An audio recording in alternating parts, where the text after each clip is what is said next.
Hi everyone, it's Jerry.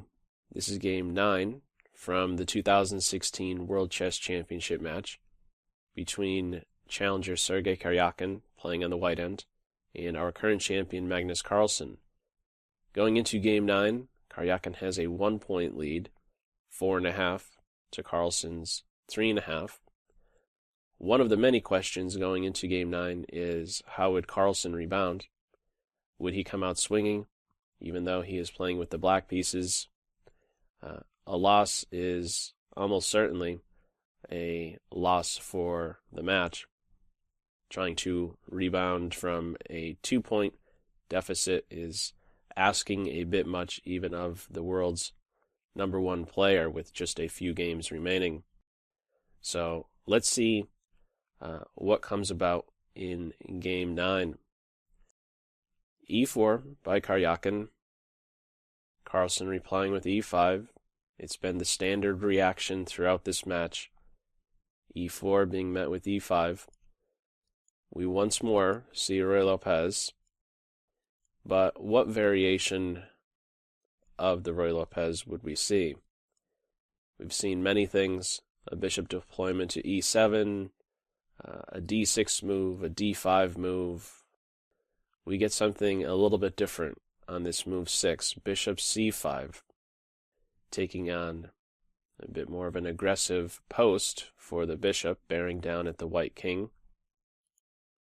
a4, white's threatening to win the pawn, since the rook is unprotected.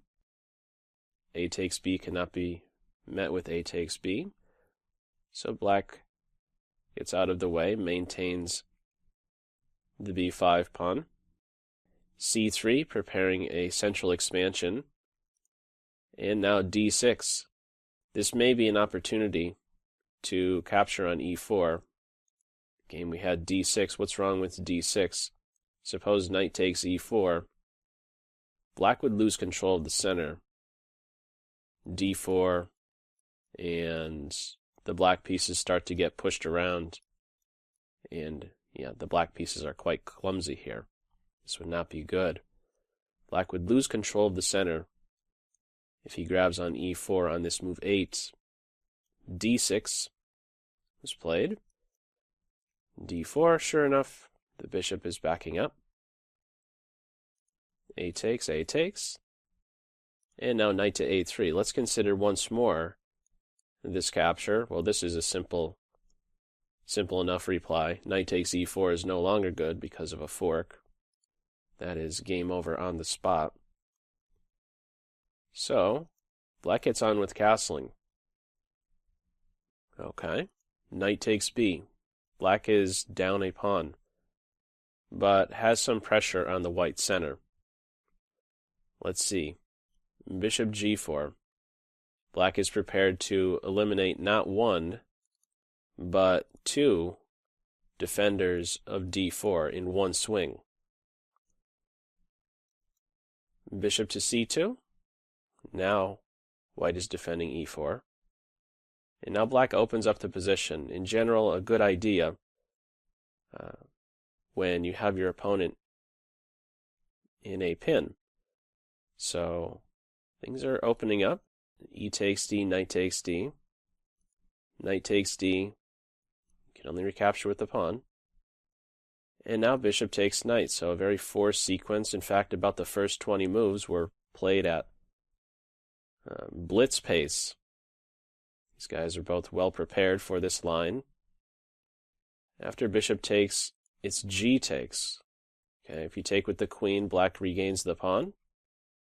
So white takes with the pawn. White remains up a pawn in this position, has the bishop pair. The big downside are the gaps created on the white king side. So this is where there is some compensation for black. How can black try to make use of these weaknesses on the king side is the big question. One of the questions. Now, one may ask, why allow this damage to happen to your king side? Is there another way forward? And this is something that I questioned only after the game. when preparing for this video, I wondered, can you really, is there a way to play it where you don't have to have a poor kingside structure? And I questioned the move d5 on this move 13. And just to show a few moves here, what would be happening, a couple things happen with d5.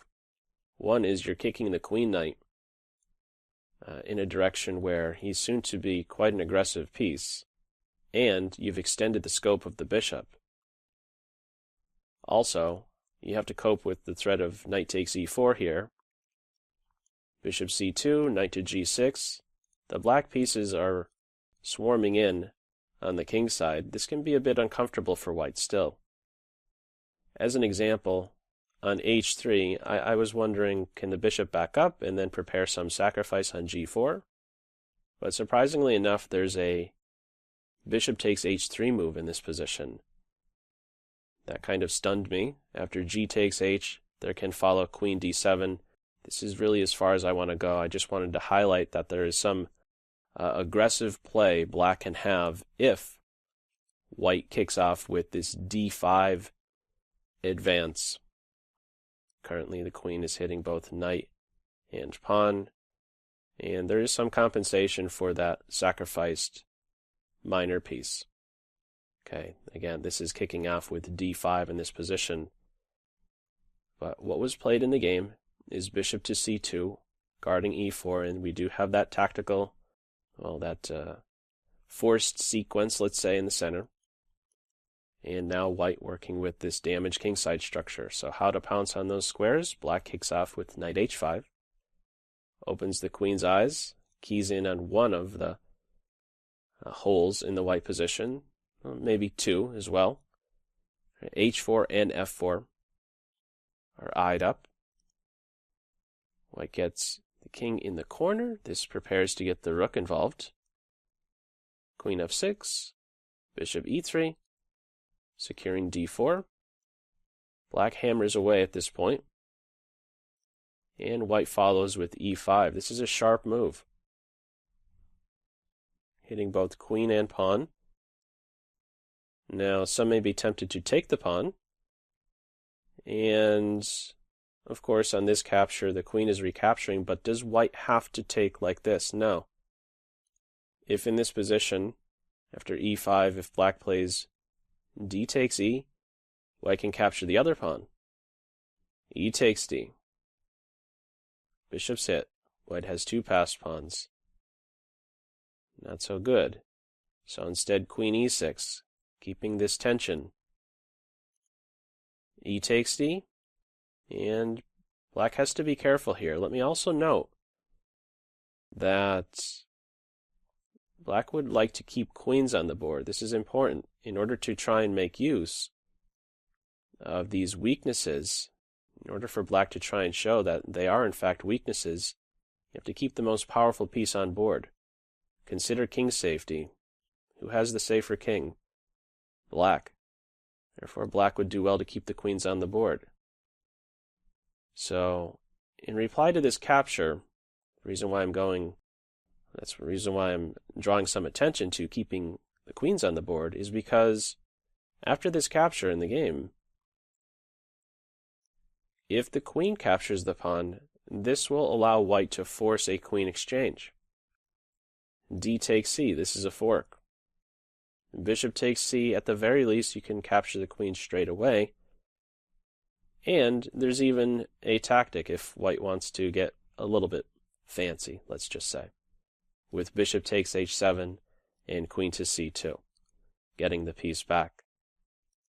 But again, the short story is at the very least, on queen takes d6, white can follow with pawn takes pawn, and the queens are exchanged. King safety will not be as big of an issue for white. So, what does black do here on this move 20? Both have barely blinked up until this point. c4. So, avoiding the queen exchange, not allowing the d file to open up. This pawn will not be making a capture. b3, challenging the pawn in white's position. C takes B. Recapture, only now queen takes D. White is still up a pawn. But let's see how play follows, because how can you show that this is a great positive? I mean, how can you put this to use? For example, this passed pawn. Can you just say, well, let's just get pushing the passed pawn with D5? Not so much. You have to be a bit careful of your king position, bishops to C7, and how are you defending H2? You'd have to all of a sudden pitch a pawn. So this extra pawn, he's for the moment under control. So what does white do? Rook A6, an aggressive move. And in general, in these open positions, there's a lot of possibilities. A big thing is trying to take the initiative, to try and acquire a position where, on your move, you're throwing the punches, and it's your opponent who has to react. I'm not just talking about a one punch. I'm talking about throwing one punch, have your opponent react, and then you have another one lined up right after that. You're trying to dictate play. So this is an aggressive move. It's a very forward move. It's pinning the bishop to the queen.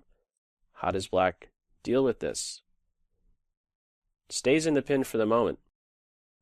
Another move would have been queen to D7, but okay, this piece was not playing on F8. The F7 square is a little bit sensitive. There aren't any fancy sacrifices on that square, though. Okay, another piece in the ballgame, rook F to D8. Similarly, for white, rook on an open file, half open file. Queen D7, black's now out of the pin. Eyeing up maybe H3, and some other possibilities as well. It's pointing out trying to take the initiative and throw the punches. Well, what are you supposed to be throwing the punches at? Unprotected pieces. The A6 rook is unprotected. Queen D7 allows for queen B7 or queen to B5 next. That would certainly be forceful. Rook G4.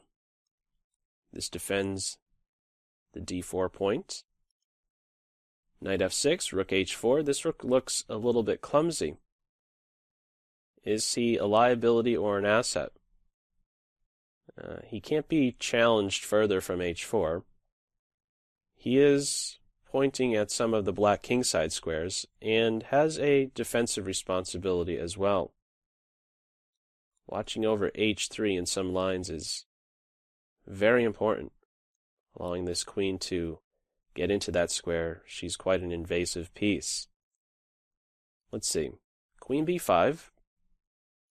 Rook A1, and now black produces a flight square. There are some gaps now. Can these be made use of? Knight is unprotected. Okay, rook B1, threatening bishop takes pawn and then winning the queen.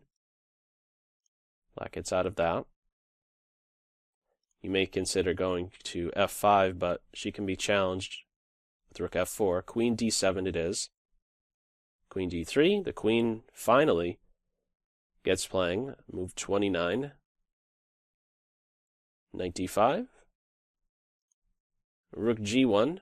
Okay, so hang on for a moment. Who's attacking who here? We have two rooks, a bishop, queen, another bishop. A lot of pieces are pointing at the black king. Where's the defense? Okay, let's see. Bishop C7. The rook is eyeing up a piece. The bishop is pointing towards the white king.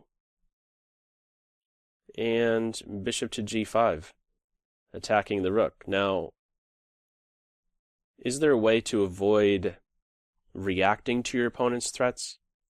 I was drawing some attention to throwing the punches. Well, you don't necessarily have to react to your opponent's punches all the time. You could try to throw an even stronger punch at your opponent. For example, on bishop G5, hitting the rook, can black say, no, I'm going to play knight to B4. Is this a possibility?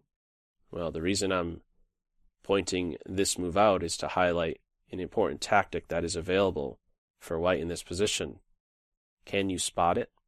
If you'd like to, pause the video. In the event of knight to b4 attacking the queen, what would you do in this position as white?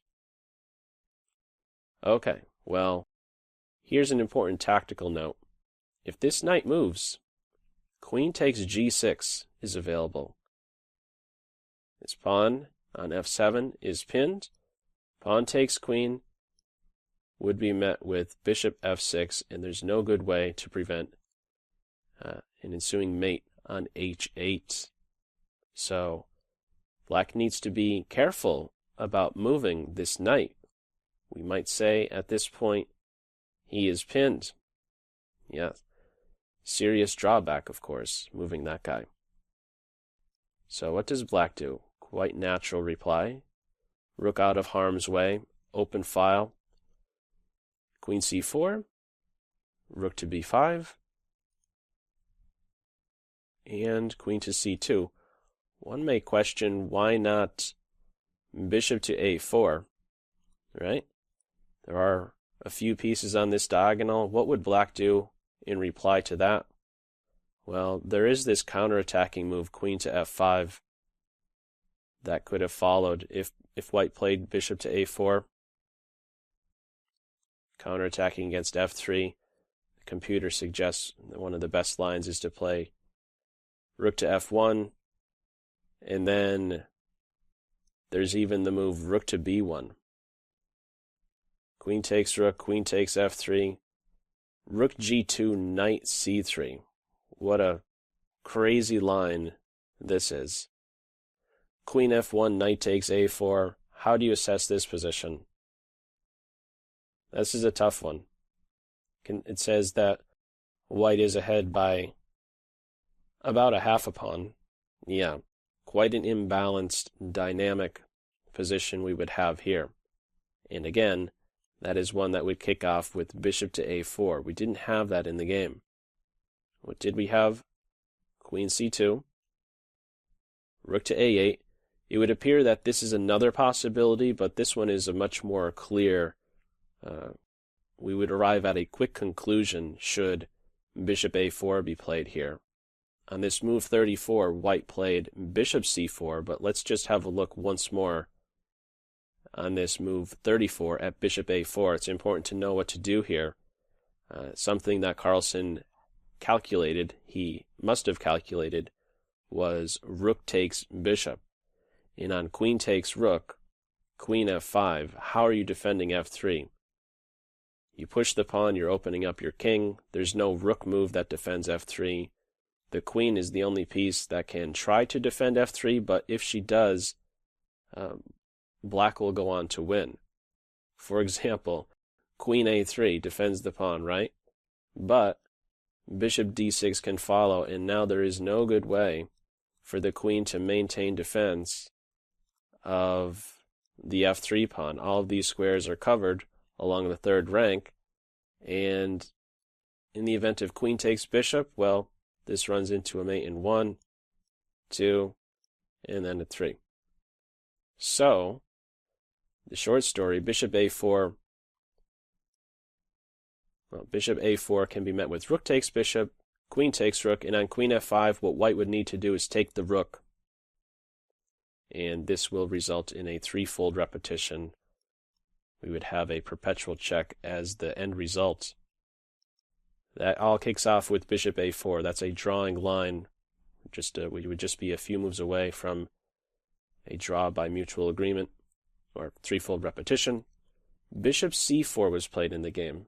So that's a little bit of a tell here. White knows that that would be a forced sequence. White knows that black can force a draw in just a few moves. So white is looking for more. Gives you some insight into the mentality of the player. White thinks he's better. White is looking for more here. White is still up a pawn. Bishop c4 it is. Rook a5. Bishop d2. Rook a4, queen d3. And now we have an exchange of one of the rooks coming up with rook to a1. Here's one other important line. A move like rook to a3 may be tempting but it allows queen e4. And remember this little tactic against g6? This knight remains pinned.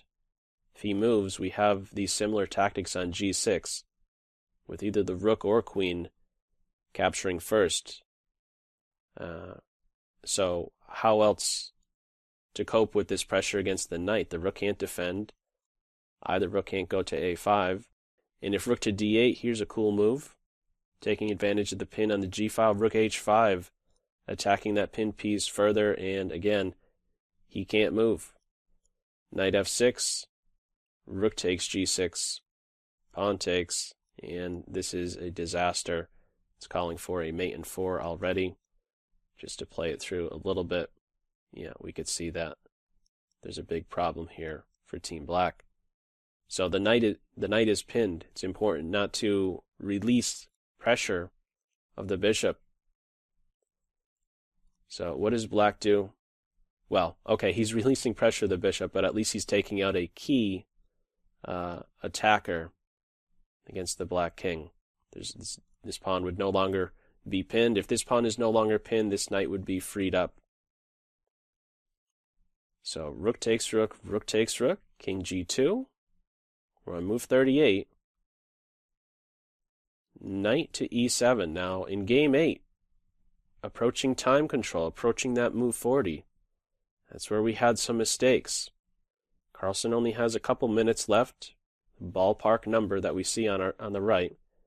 Karjakin has about 27 minutes, and he invests basically all of that time in his next move here. So what does he come up with? Bishop takes f7, sacrificing a piece, luring the king out. This was not the only move. Another was to play queen to b3, and I'd like to just touch on this line. It's the other strong continuation available to white. What would you do to defend f7 here? Knight f5? It's quite natural. Have the queen defend the pawn, but still, there is this move, bishop takes f7. So what would Black do here?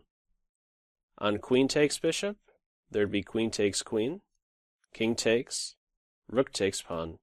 If the king moves, there goes the bishop. And if the knight blocks, then we can take advantage of the pinned knight. He cannot be defended. Okay, so queen b3, knight f5, bishop takes pawn. Black doesn't have to take the bishop, but instead can play king g7. Now let's just pause for a moment. White has won a pawn, but is a bit off balance. They're standing on one foot, and yep, a little bit off balance here. Now, these extra pawns that white would have in this position, I don't know how valuable they are. Meanwhile, Black is still throwing a punch at the rook. The queen is restricted to defending the bishop. In the computer's eyes, it gives about a pawn advantage to white. White is a little bit off balance. White would have to follow with rook h3, and then Black would have a move like queen e7, and this is as far as I want to take it. White, again, would be up 2 pawns, but is a little bit uncoordinated, we might say. This is a very strong knight on f5. There must be some additional value given to a knight on f5 here. Moreover, there is a threat now, knight to h4. Let's not forget that the black pieces are controlling a lot of squares around the white king. Knight h4 would take away the only safe square. It may be the case that white has to give up a rook for knight soon. So, complications for sure, and white would be a little bit off balance, I believe, going in for queen to b3, even though in the computer's eyes it would, it seems to be drawing some attention to queen b3 on this move 38, or for this move 39. For a human, you get to that one position and you see, I am a little bit uncoordinated. Yeah, I'm grabbing a pawn, but is there a cleaner approach? Well, this is what he goes for. Move 39, bishop takes f7 straight away. King takes f7. What's the idea? What's the follow-up here? To grab the pawn? No. Instead, queen to c4. You could grab the pawn, but there isn't really a great follow-up after this. You could take the pawn on g6 and have the queens exchanged and try to play this position. 4 pawns versus the minor piece. I don't know if you could really convert this. Computer says it's equal. And yeah, it's tough to see how either side wins this. Yeah, tough to see how these pawns really pose any serious threat. So yeah, it feels like black will be able to keep them under control in this position. It has a strong grip over the f4 square. That's really something that is capturing my attention. Black's control over f4 here in this ending without the queens. White doesn't go for this. White keeps the queen on board. Queen c4.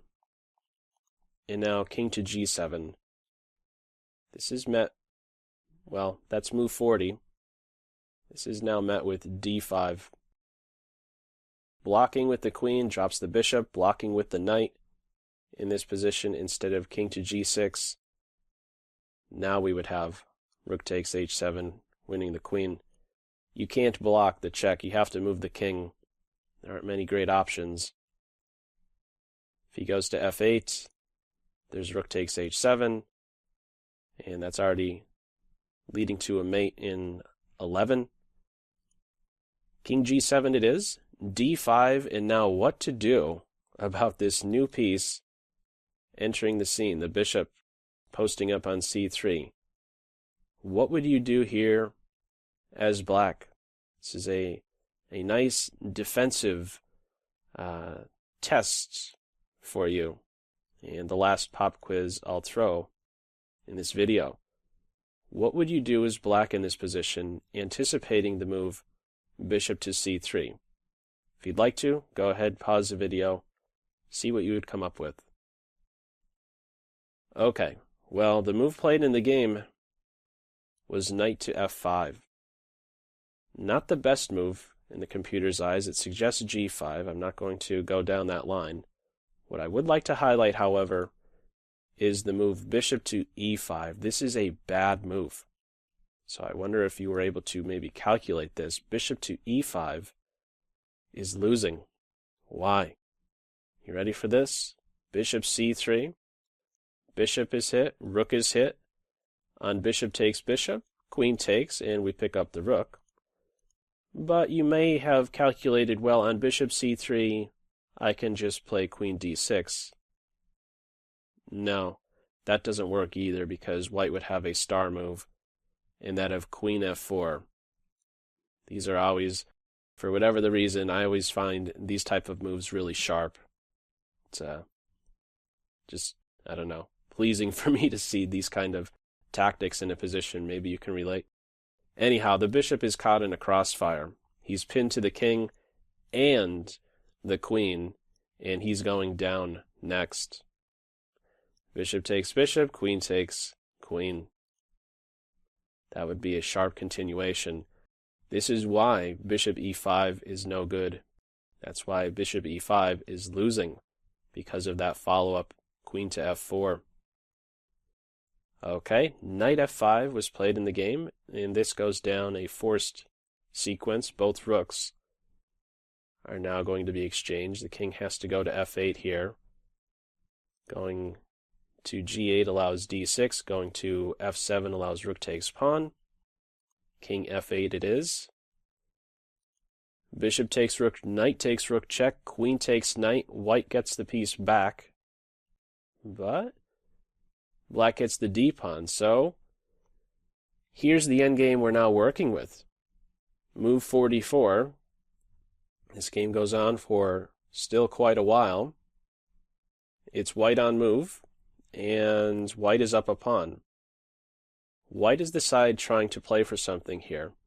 He has the safer king. Can't get at the white king as easily. This is not as good a structure as white structure. So what can white do from here? let's have a look at queen takes pawn. That's no good. If white is trying to win, it's not a good idea to go pawn hunting like this because it runs into queen g5, queen c1, and what do we have? A quick and a perpetual check on board. So you can't take the pawn. Queen f6, queen f7. So is a queen exchange okay? Absolutely. So this is something that white avoids. If white is trying to win this, you have to keep the queens on the board. Why is this the case? Well, the simple way to see this ending is after the queens are exchanged, you put the king on f5, just to highlight. You put the king on f5, the pawn on h5, and you never trade bishops. In this structure here, both pawns in king position can never be challenged. And because of that, these three pawns are really only two. They're only felt as two.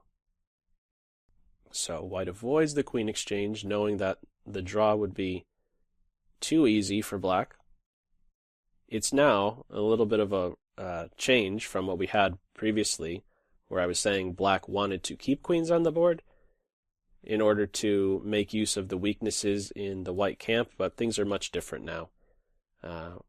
There is no fear of an attack against the white king here. It's black who's wanting the queens to be exchanged in order to secure the draw. So queen to d4, king to e8, a lot of shuffling right around here. Queen e7. Let me also add that black is okay with a queen exchange even if he straightens out the white pawns. Why do I say this? Well, this is an opportunity on this move 48 for white to force a queen exchange, for white to force black to undouble his pawns. Bishop f6 is a move here. It was not played in the game. It is not winning for white. White will be able to hold this ending as well. I'm not going to go into the details, but a king post on e6 is very strong, and it's only reading a pawn advantage. That is not a winning advantage in this endgame, even though the pawns are straightened out. So we have queen to d5. A lot of shuffling goes on. In fact, we go about 30 moves into this queen and bishop ending. Not too much progress happening. One pawn move to h5, and now the big base point to key in on is g6. That is covered by Team Black. Let's see what kind of progress white tries here. A lot of shuffling back and forth, but black is always there, offering a queen exchange. White is avoiding it. White is also avoiding, black is avoiding a bishop exchange, and this is one of the last points I'd like to make with this endgame. Black could go for that bishop exchange, but is fine with keeping the bishop on board. I believe if the bishops are exchanged, it'd maybe be a little bit easier for white to exchange queens somehow. And if it gets down to a king and pawn ending, I know this isn't the healthiest of pawns, but there's a little bit more calculation involved. During the game, I was pointing out if the queens are exchanged, if it's an ending where the bishops are the only pieces on board, then the draw is quite simple. As I was mentioning, you put the king on f5, and there's no good way forward for white. So it's simple enough if just the queens are exchanged.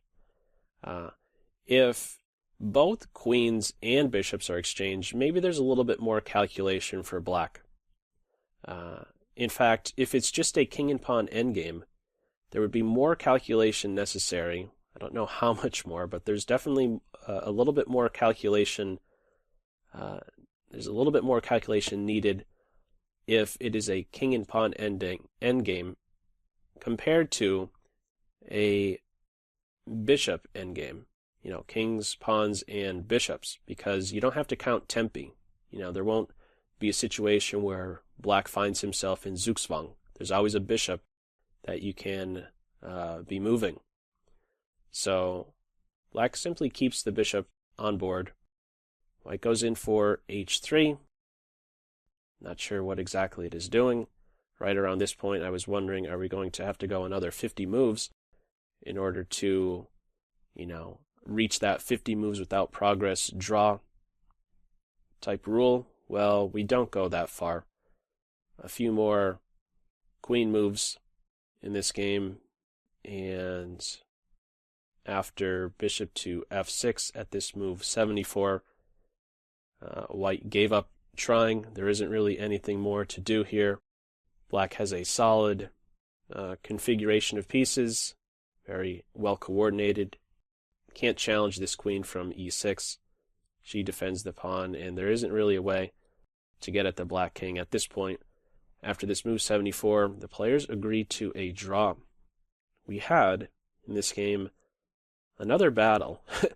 Another one out of the Ruy Lopez. Sharp position.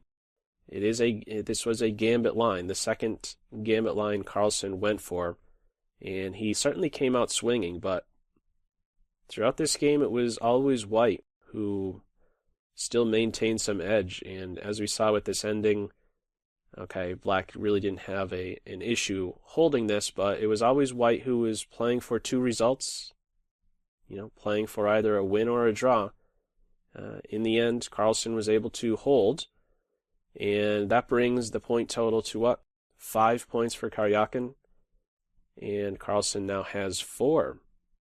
There are just a few games remaining. Let's have a look at tail of the tape. This is what we have. So only ever an advantage for White, but it was never significant enough. Right before that time control, bishop f6. And nothing that could clearly be converted into a win at the end. So inaccuracies, mistakes, blunders, nothing on Karjakin's end. Average centi-pawn loss of 6.